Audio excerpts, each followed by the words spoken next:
drama going on social media. Unfortunately, somebody like me, you see me so. As much as I like trouble, I hate attention.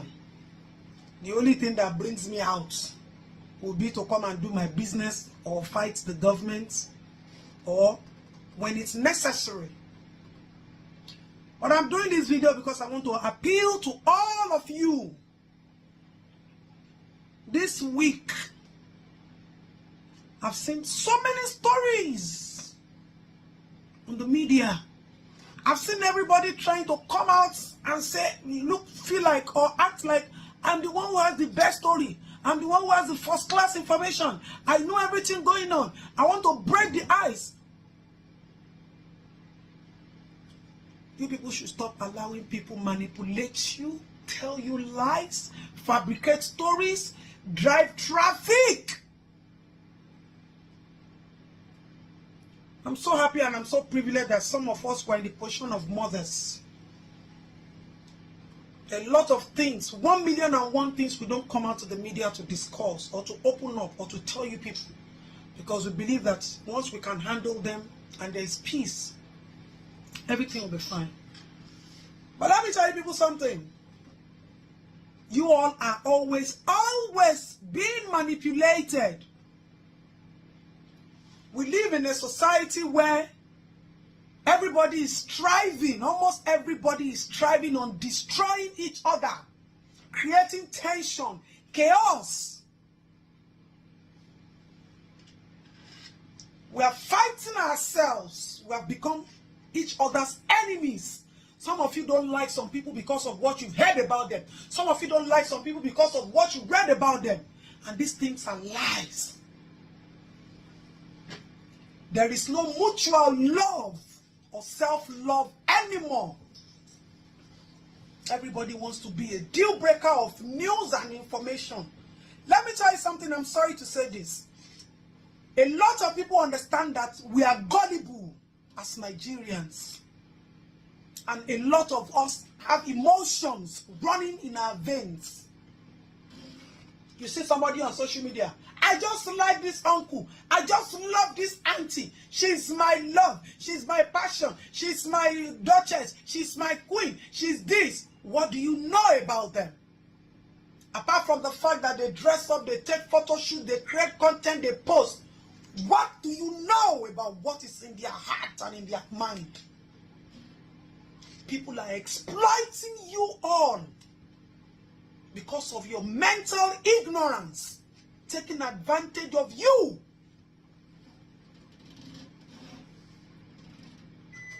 And people like us will just continue to watch. When people call somebody like me Aboku Soro, I don't know whether you think that you are insulting me, but you are calling me by my name. I didn't create myself, that's not God created me to be. I went out today and I met a gentleman. And he said he remembered me a few days ago and he was saying, look at everything that is going on. And I remember just Adetonwu said this, just Adetonwu said this. If somebody like me who was born a warrior, a fighter, fears nobody where I fear, no matter how powerful you are. If you like, carry armory, open door, I don't fear you. My truth is my truth. I will never change it just to please anybody. I say, let us pray. You people don't understand that life is very deep and spiritual. The spiritual controls what you see. A lot of you are living on the surface of this earth, but you cannot define the earth that you are living in.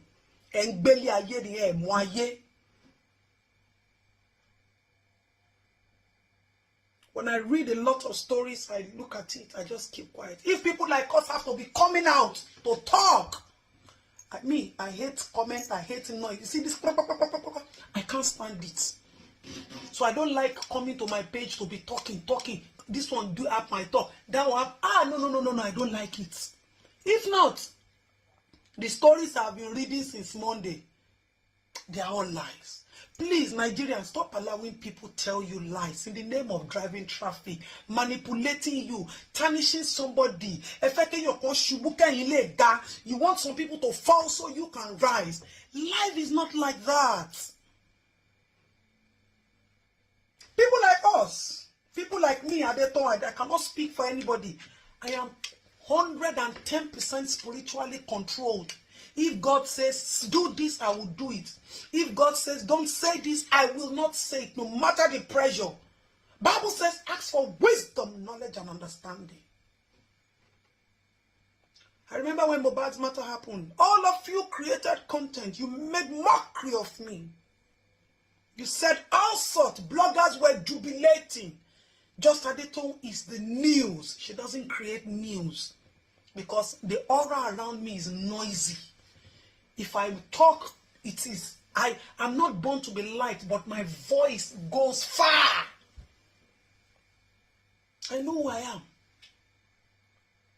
If a fighter like me says, let us pray. I don't know whether it's a big deal seeing the dead. But God has created some of us like that. A lot of things. Like I said, if they are to write the Bible today, some of us will make the names there. Who he wants to send, who he wants to discuss with, who he wants to use is nobody's business. The person you see as bad might be good in his sight. The person you see as good might be unjust in his sight. But I want to plead with you all. This person is a this person is a this. Please, let us stop making enemies of each other. Some of us grew up with some principles. The spirit of umoja, the spirit of togetherness. They have said it. Let us all tackle our problems as a nation rather than creating enmities amongst ourselves. It's unfortunate that some of you don't believe what the reality of spirituality is. But I can also blame you people. Because everybody has failed people from different angles and at different times. But if we are taking the step that we're supposed to take, we'll not be where we are today.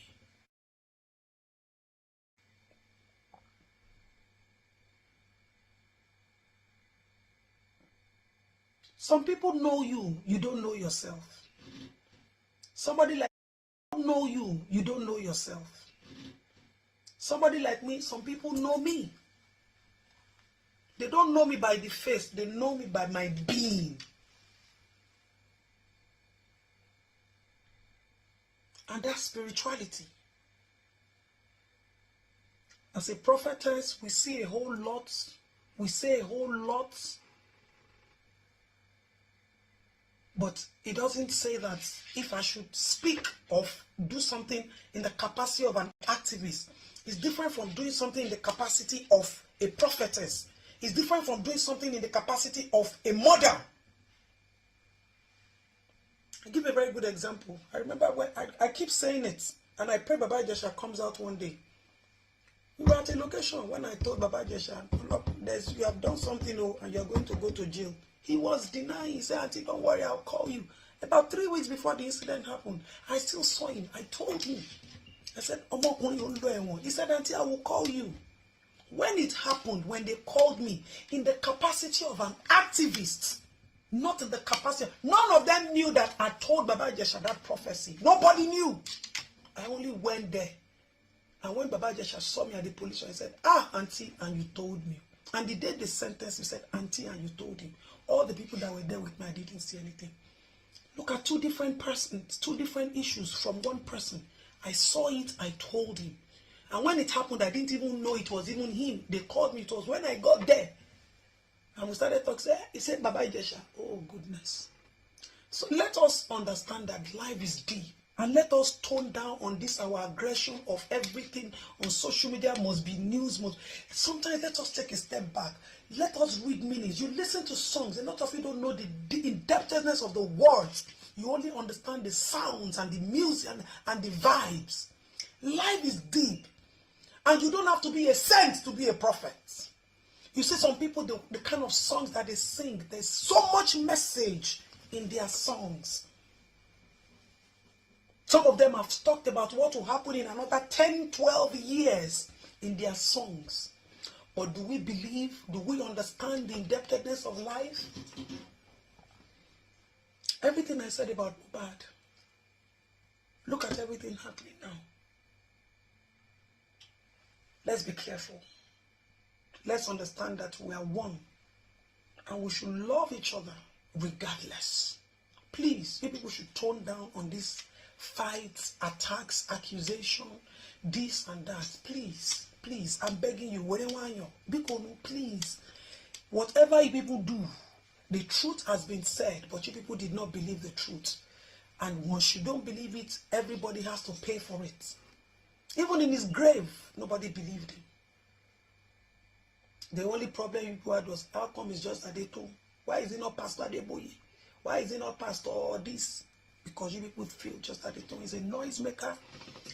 People like this can't have such unique, rare talents. But unfortunately, we have it.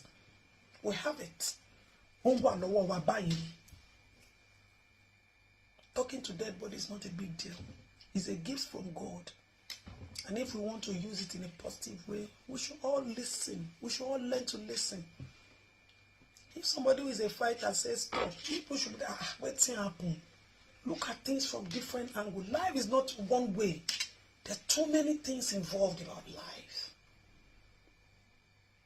I feel fulfilled that I did my part, but I feel pained that even in death,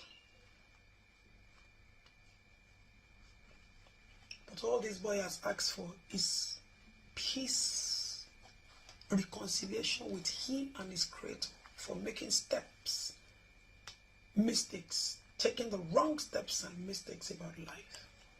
Everybody wants to just add it to Abokusoro, waiting Mohbad tell you. When I wanted to tell you, people were making mockery of me. They all mocked me. You all mocked me. You all laughed at me. And I was just smiling and laughing. I said, little do you people know. Any more Koni, any Kosimo. But please, I want to plead with you. I've read so many stuff, not only Mohbad issues, so many things, and they are all nothing but... Late President Buhari didn't remove subsidy on petrol, on diesel, and he still didn't borrow as much as this present APC government are borrowing. Late President Buhari didn't remove subsidy on NEPA, on electricity. He still didn't borrow as much as this government, as much as they are borrowing right now. Late President Buhari didn't, he was pushing naira, he was pushing dollars, naira, pegged it, paying a lot of money according to you guys to sustain 650. You guys came and said, no, we can't cushion nothing. Everything must go. How come you are now borrowing so much? Where is the borrowing going? Okay, you claim you are giving states more money. How are you monitoring those states if they are using the money well? So many states up till now, they are still not paying, they are still paying 35,000 minimum, not minimum wage. With all this borrowing you are borrowing. This is weird. Now you have more money from cushion of dollars. You have more money from NEPA subsidy, for electricity subsidy. You have more money from petrol subsidy. You are still borrowing. And the borrow, we cannot see the money on our streets. You guys, not choking, not to choke us remaining. Not to choke us. President Tinubu, remember, you said no suffocation. Don't suffocate my people. Now this is choking. This borrowing is too much. Where is the money going? All the federal roads are very bad. All the federal roads, as we speak today, you can't drive from one state to another without visiting a mechanic. So where is this borrowing going? You said you are giving states more money, but who is monitoring the states? Wala deo. Wait, let me explain something to you. Buhari's administration borrowed almost 24 trillion naira and Buhari was paying subsidy. Fuel was cheaper. Now, Tinubu came in and said subsidy is gone. And Tinubu's administration has borrowed almost 57 trillion naira and they are not paying subsidy. The question is, what is happening? Where is that money going to? You are not paying subsidy. You have borrowed almost 57 trillion naira. Buhari that was paying subsidy that we recognize as one of the worst presidents in Nigeria. Anyway, I mean, his soul rest in peace, whether peace or not, like in business. But then Buhari borrowed only 24 trillion, less than 24 trillion. But Tinubu, more subsidy, say they won't save money, don't borrow almost 57 trillion naira without paying subsidy. Let me leave you to judge it. I might be wrong, if I'm wrong. So the House of Senate has just approved $21.5 billion 2025/2026 external borrowing for Tinubu government. By the time this administration is done with Nigeria, I don't think there is even anything left for this country. In fact, they will genuinely hand over to the opposition in 2027. Because by then, there's nothing left. This continued $21.5 billion external loan. Please, for what exactly? Like, do you know how many billions of dollars this administration has borrowed in 2 years? Like, they have borrowed, in 2 years, they have borrowed more money than Buhari administration, Goodluck Jonathan, even Obasanjo administration combined in 2 years. Upon say there's fuel subsidy, they have removed fuel subsidy. Where is the money going? We pay more tax. We pay more tax than the past administration. My question is, where are our taxpayers' money going? What is going on in this country? I thought they said Tinubu is a billionaire, said Tinubu get money. He's not here for money.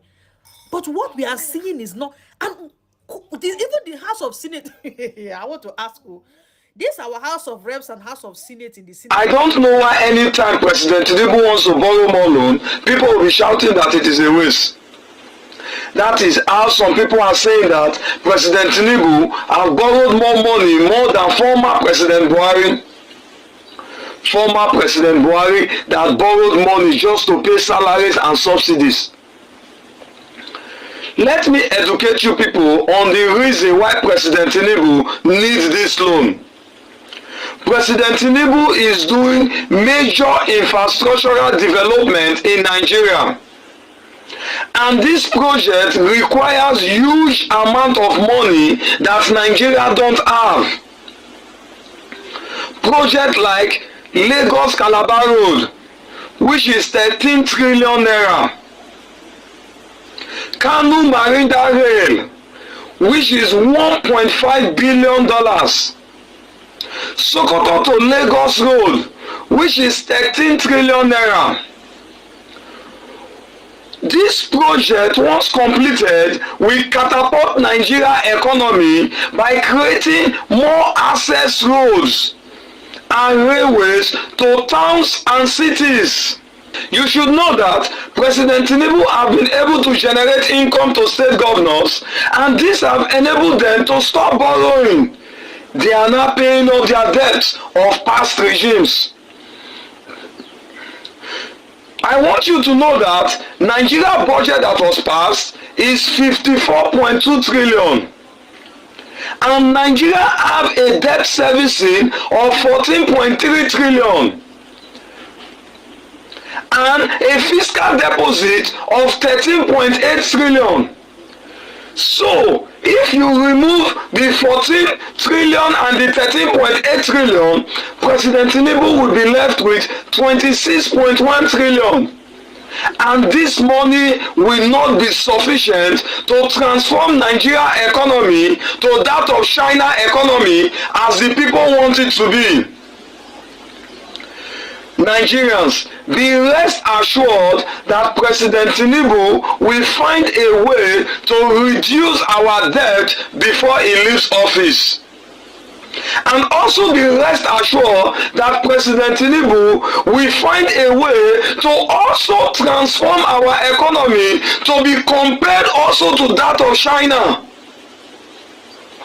fellow Nigerians, trust on President Tinubu. I have. So a few days ago, I made a video that went, I don't like to use the word viral, that went a bit public.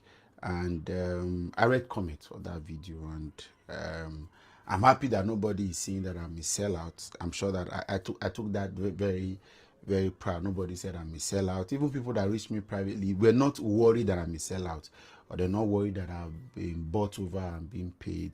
I can't deny that I've been contacted by all sorts, but it's okay.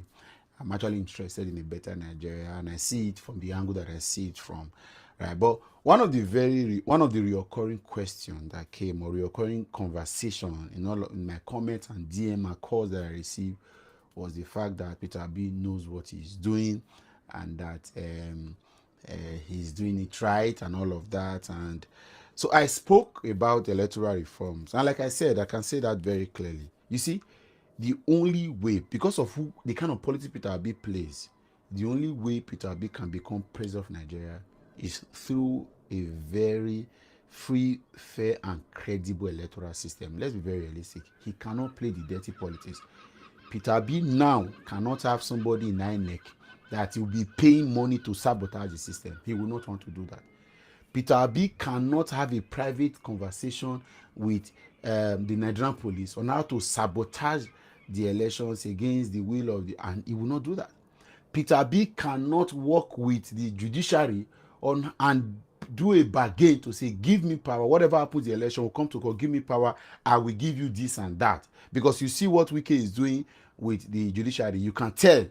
It means that they did not use the police, because of course the police was under but they didn't use the police, but they had an agreement with the judiciary, and that's why we can see Wike doing all sorts. In less than 2 months into this government, salary increase was being done. That's somebody fulfilling an agreement. And all of the cars and houses you are seeing obviously is a part of agreement. Peter B cannot do that. So what does Peter B need to do? The only hope for him to become president is through a free, fair, and credible elections. Now, we are not seeing that.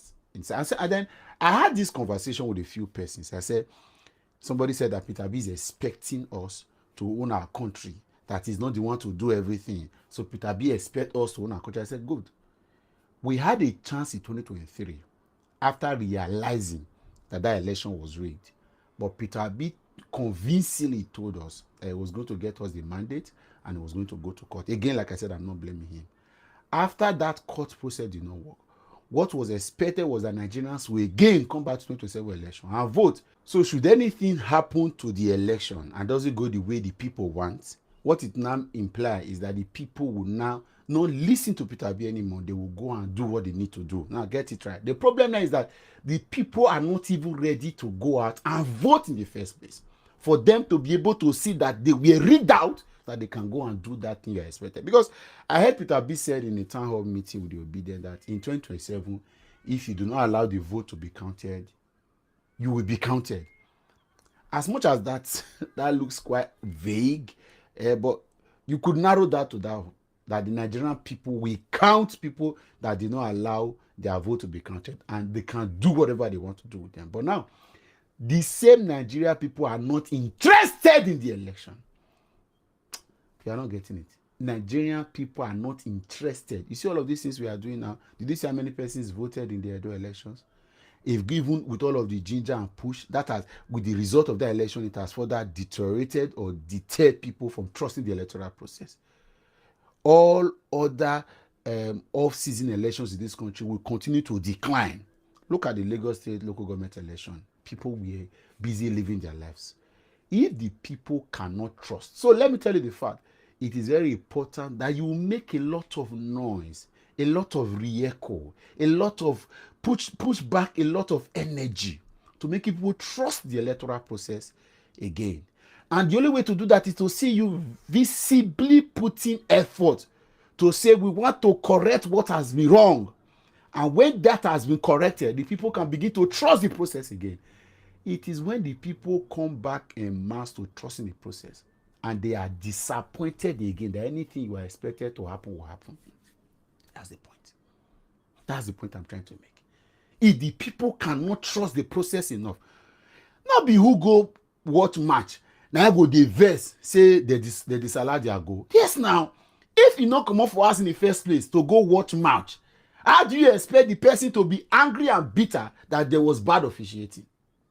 I have to be in the stadium. I have to be a participant. I have to wear jersey. I have to be a funny fool.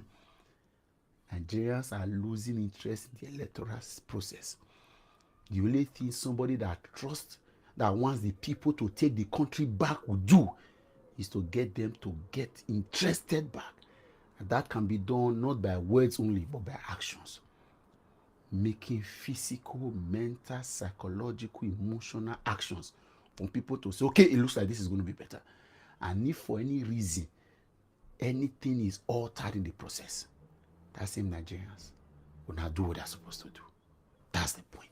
Protest for a particular thing, they are always met with the actions of the policemen, stopping them against protesting, in some cases tear gassing them or whatever. Then the civilian now begin to say, why is it that we're protesting for something that will make the country better? And at the end of the day, it's the same police that are coming after us. But hey, we are forgetting one thing. We are failing to define one thing very importantly. The fact is, whenever we talk about weaponization of poverty, we just try to define it in the concept that when a person is poor, he can do anything, he can do all sorts of crimes just to survive. Another aspect of the weaponized poverty at play, another attribute of weaponized poverty is the fact that when you are poor, a poor person will be submissive, 100% submissive to wherever his meal is coming from. He will be submissive, whether it's wrong, whether it's right. The fact is he have to be submissive because that is where his meal is coming from. We tend to argue sometimes. Some people may say, that is the job they sign now. They must do it. They have already signed it. But I tell you, it's not what they have signed that is actually making them to be enslaved to the system or to do things that you think they are not supposed to be doing. They are scared of the implication, the consequences that will come as a result of them not complying to the directives of where their food comes from, of their organ that ensures that their meal, their next meal is guaranteed. Because failure to comply to do that now will result to possibly termination of job, dismissal. When they are dismissed now, the next meal may not be guaranteed. Another job is not easily accessible. So you see, it's a kind of a trap. They are now trapped in that system. It's just a situation where somebody is helpless. Is it not amazing to see that a policeman is the same person that is used to actually curtail the activities of a fellow retired policemen that are protesting for a better welfare that will consequentially affect them as well at the end of the day? So you can imagine, this is the full-blown manifestation of the weaponization of poverty that we don't tell ourselves. In fact, it makes you submissive to any system that guarantees your meal. Right? And the fact is, there are just two ways, as far as I'm concerned, that you can address this and get rid of this for a better society, which is the fact that don't always rely heavily on the fact that your job must come from the government, or there's this particular job that once it's gone, you are gone. Expand your nets. Acquire some relevant skills. Be able to tell yourself that there is no job that can determine, that can define who you are. Tell yourself that there are other jobs. Apart from this, I am capable. There are skills I can still live and survive with. In so doing now, you imbibe a kind of mentality that you don't find yourself submitting to anything even when it's against your conscience. And another thing is, you have to get your priorities right. We're not here in this life just to come and feed, chop, the fact that our next meal is guaranteed, and that is all. There are bigger things in life, right? We're also here to make impact. your name, your integrity, the legacy you leave behind matters more than the amount of food or whatever you must have consumed while you were alive. That is just it. By the time you imbibe this kind of mentality, you will get to know that there are some things you can take and there are some things you cannot take. That is to say, you end up becoming a man of principle. You'll be so principled that it's not just all about food. But by the time you allow yourself and define yourself by according to a particular job or whatever, my brother, it's going to remain a cycle like this. While it's quite unfortunate, I just pray at any point in time that your next meal should never, you don't ever pray that you don't find yourself in a job that your next meal is guaranteed by your oppressor, sincerely. And I think to some certain extent that is what I define as freedom. Freedom is not in so much affluence or whatever, but your ability to choose to be guided by principles above monetary or. So, a lot of you might know this woman. Yes, she dances here on Instagram and TikTok. Yes, and she don't die. And I know that a lot of you are going to be very, very happy about it. Because now this same social media, we dey. When I see elderly woman wey don born 2 children, she go post video where she dey dance. When I go dey body shame am. Your belle big o. With this gym where you dey go every day, wetin you dey even work out for there? Why is this your belle no dey ever reduce? You are body shaming a mother.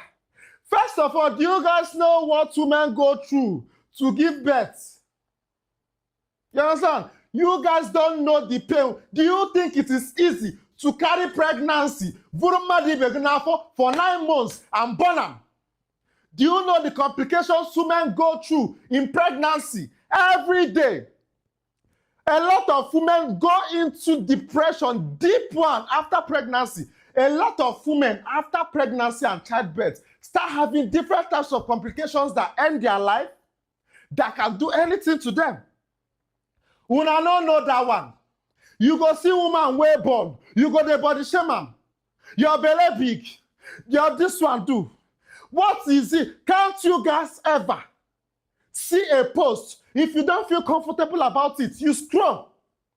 How comfortable can you guys be? You see somebody's post, you will feel that it is the best thing to do to remind the person of the person's insecurity. Okay, you come in to tell her that her belly is big. So if she sees the comment, she will now know that her belly is big. She will not know say her belly big, Abi. So you now coming out to tell her that her stomach is big makes everything better. Putting out somebody's insecurity right into their face every day on social media, and you think it's the best thing, and you sleep well at night because of that. That was how you guys body shamed Mona Lisa. Una don't know what person they go through.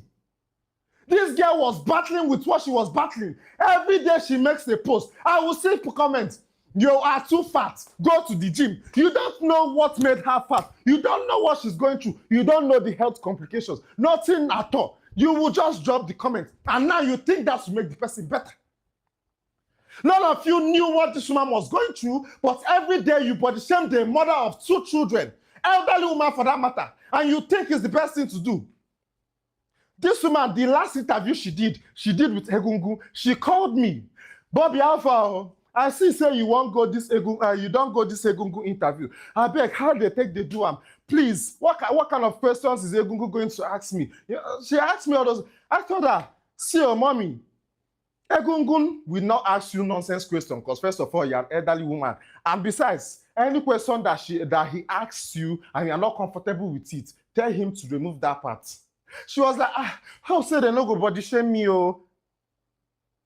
That is because those things get to her. But she's not going to come out and let you know that the comments you guys put under her post gets to her. So many times, influencers take their life on this social media. That is because of the kind of comments you guys make. Person got a battle with waiting in the battle, and maybe the person probably comes online to think that he can make a video and post and feel better of themselves. When I go still come, remind them of the same thing when they battle with. My sister was body shamed so many times. Till she go do surgery where she do. The same one where they body shame am. Now the same people where still come, they tell her, say, why will you go and do surgery? Are you not too old for surgery? After how many children you are doing surgery? Turn the babu never. I get insulted every day and I'm future for this social media. Because you are there very, very wicked. Now the same one now go for comment section. They drop an nonsense comment. And you think that's the best thing to do. No, go to the comment section and say, RIP. Oh, so sorry. Oh, God, what thing go do? What is going to happen? Oh, God. I'll pay for you, name. This thing, this lovely woman that comes on social media and dances away her sorrow and whatever she's going through. They are derived joy from dancing and creating content. When I don't go do what I do, when I know what the person they go through, probably it's because of the nonsense comments. When I drop for her comment section every day, if you don't go driver, she was like, okay, make her go do this surgery. She don't go to hospital.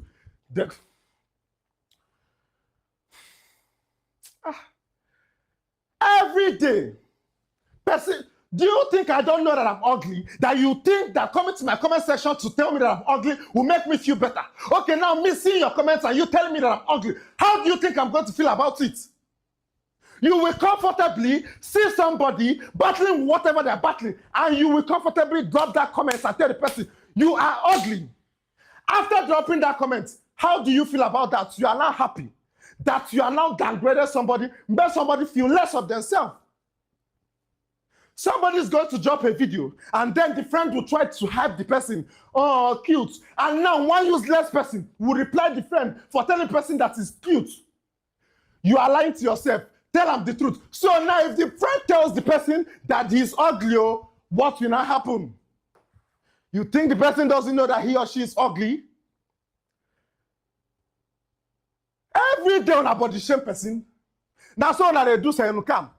I know when she used to be bigger than how she is now. When I go to body shame, your belly don't big. This one don't do. Say, look, don't start to take weight loss or whatever she did to lose weight. When I still come again, you are now too slim. What thing they go do? Come to know.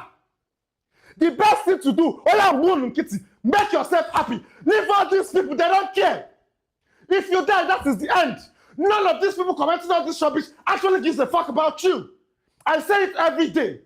Now, me fit now. Every day, Bobby, you be homo, Bobby, you be gay, Bobby, they do like gay. Every day. You think I don't know that my feminists? I know. Will I change it? No.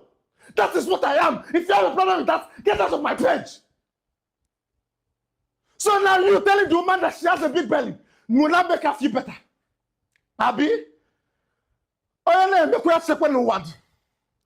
Mbo ye go to you want to mba himakwa ko tank wad. Imagine if you are in a shoe battling with an insecurity, and then you have to be constantly reminded of that same insecurity that you are battling with and trying to control. Mark Obugu call get shredded. Your turn now.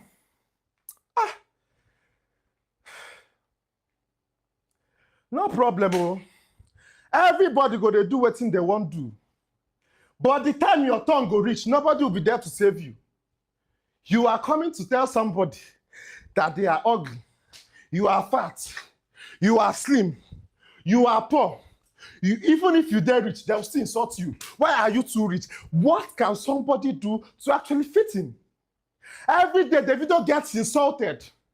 He's too rich to mingle with different influencers. Why is he acting too childish? He's rich. He's a popular and so allow somebody to live his life. If you have a problem with that, leave their page or stop being a fan. Okay, Wizkid when look on they do too much for social media, he get pride. Why he know they follow anybody talk? Why did he unfollow anybody? Why will he come and do this? He is too much of himself. What do you want what they do for now? If you call naked for social media, why you they show your body? Who are you showing your body for? If you call see they do Mary Amaka, you too do. Why you they do Miriam? What are they going to do? Kametun? Nothing. The best thing you are going to do for yourself is to make sure that you are happy. As long as you're happy, forget any other comments. Make them drop them. If you feel the comments gets to you, You off your comment section. That is the only power these people have. After that comment section, nothing else. If you post a video and you feel like the insult is too much on you and you can't take it, off that comment section.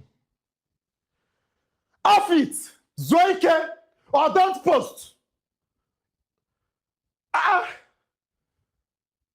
This woman there explain me, because this is not the first time we are shooting, not the second, not the third. Bobby, bring content, me will do now. Bobby, when you go come for content, we go come do dance, I go post. Very energetic woman that dances away whatever she's going through. You guys have to come and start reminding her every day, a mother of two, 50-something years old woman, and you feel proud of yourself insulting a mother. If you think it's easy, go burn now. Go burn. So you go see what in others they see. Well, may her soul continue to rest in perfect peace. Amen and amen and amen. So the Nigerian women, that is the women basketball team, have been so amazing in the tournament that is going on right now. In fact, they have qualified from the semi-final and now they have qualified to the quarterfinal. They beat the team from Cameroon about 80 something to 40 something. Yeah. So some Nigerians took to their social media to say that it's because of President Bola Tinubu. It's a good luck to the country, that is why in every sport, like, we keep winning, in every sport, that is because of his good luck. But some Nigerians are saying, how dare you say anything like that, that Nigerians are the ones that, trying to bring good luck, at least to bring a little happiness to the country.